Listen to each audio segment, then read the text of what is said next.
जय श्री जगन्नाथ सांग मैंने आज जेहेतु रथयात्रा आम गाँव में रथयात्रा होची छोट छोट पिला माने मिसिकी रथयात्रा करुँच ये गोटे टिकी नना पूजा करुच्ची मो मम्मी ये बंदापना करुच्ची।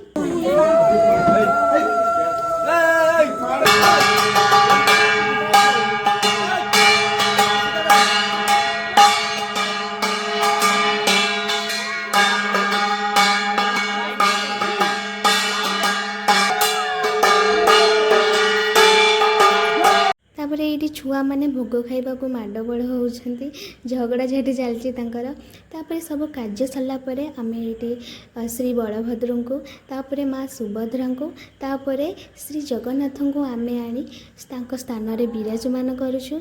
ये वस्त्र टी सजाड़ी देचु केते सुंदर देखा जाउछंती ना भगवान तांको पाखरु देखिकिना मत तो बहुत खुशी लगुला बहुत सुंदर देखा जाउथिले। आज रथयात्रा एमती कटिला तो रहुची जय श्री जगन्नाथ।